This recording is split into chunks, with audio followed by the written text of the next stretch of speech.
Y Yamuna madam ಒಂದು ವಾರದಲ್ಲಿ ಹೊರಗಡೆ ಬಂದಿದ್ದು ಎಷ್ಟೋ ಜನಕ್ಕೆ ನಿರಾಸೆ ಮೂಡಿಸಿದ್ದು.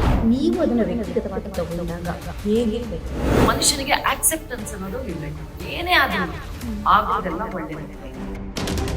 ಬಿಗ್ ಬಾಸ್ ಮನೆಗೆ ನಾವು ತಗೊಂಡು ಪರಿಶ್ರಮ ಇರೋರಿಗೆ, ಸಮಯ ಪ್ರಜ್ಞೆ ಇರೋರಿಗೆ, ಓಕೆ, ಶ್ರದ್ಧೆ ಇರೋರಿಗೆ, ಬದ್ಧತೆ ಇರೋರಿಗೆ, ಯಾವ ವೇದಿಕೆನೂ ಚಿಕ್ಕದಲ್ಲ, ಯಾವ ವೇದಿಕೆನೂ ಈ ಸಮಯ ವ್ಯಕ್ತಿ ಸಂಬಂಧ ಈ ಮೂರನ್ನು ಅಷ್ಟೇ ಕಲ್ಕೊಂಡಾಗ ಬೆಲೆ ಗೊತ್ತಾಗುತ್ತೆ. ಸಿಗ್ನಲ್ ಲೈಟ್ಸ್ ಅಲ್ಲೆಲ್ಲ ನಿಲ್ಸಿ ಹೇಳೋರು, ನೀವ್ ಮೇಡಮ್ ನಮಗೆ ನಂಬಕ್ಕೆ ಆಗಿಲ್ಲ, ನೀನ್ ಹೇಗೆ ಹೊರಗೆ ಬರ್ತೀಯ?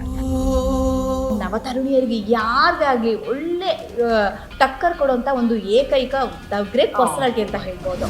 ಎಲ್ಲರೂ ಏನ್ ಗೊತ್ತಾ, ಪ್ರತಿಯೊಂದು ಸೀಸನ್ ಅಳತೆ ತೂಕ ಮಾಡಿ ನೋಡಿ ಅಲ್ಲಿಗೆ ಬಂದಿರೋರು. ಈ ರೀತಿಯಾಗಿ ಆಡ್ಬೇಕು, ಹೀಗೆ ಆಡ್ಬೇಕು, ಕಂಟೆಂಟ್ ಈ ರೀತಿ ಕೊಡ್ಬೇಕು.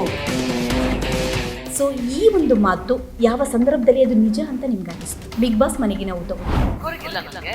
ಅಲ್ಲಿ ಮಾಡಿದಂತ ಸುಮಾರು ಚಟುವಟಿಕೆಗಳನ್ನ ಆಚೆಲ್ಲ ಅನ್ನೋದು ಇತ್ತು ಅಷ್ಟೇ.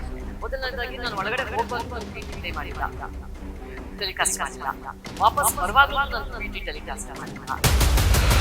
ಸಮಯಕ್ಕೆ ತಕ್ಕಂತೆ ಹೊಂದಾಣಿಕೆನ ಮಾಡ್ಕೊಂಡು ಹೋಗ್ತಿದ್ದಂತ ಒಂದು ವ್ಯಕ್ತಿತ್ವವನ್ನ ಯಾಕೆ ಬಿಗ್ ಬಾಸ್ ಕಳಿಸ್ಬೇಕಾಯ್ತು? ಯಾಕೆ ಬೇಕಾಯ್ತು? ಒಂದು ರೀಸನ್ ಕೊಡಿ. ನೀವ್ ಯಾಕೆ ಉಳ್ಕೋಬೇಕು, ನೀವ್ ಯಾಕೆ ಉಳ್ಕೋಬೇಕು, ನೀವ್ ಯಾಕೆ ಉಳ್ಕೋಬೇಕು ಅಂತ ಹೇಳಿದಾಗ 2-3 ಜನ ಹೇಳ್ತಾರೆ, ನನ್ನ ಆಟ ನಾನು ಇವಾಗ ಶುರು ಮಾಡ್ತಾ ಇದ್ದೀನಿ, ಸೊ ನಾವು ಉಳ್ಕೋಬೇಕು. ಹಾಗಾದ್ರೆ ಒಂದೇ ವಾರಕ್ಕೆ ಅವಕಾಶ ಕೊಡದೆ 8 ವಾರಗಳು ನೀವು ಅವಕಾಶ ಕೊಟ್ಟು ನಿಮ್ಗೆ ಆಟ ಶುರು ಮಾಡಿ ಅಂತಂದ್ರೆ ಅದೇನೇ ನ್ಯಾಯ?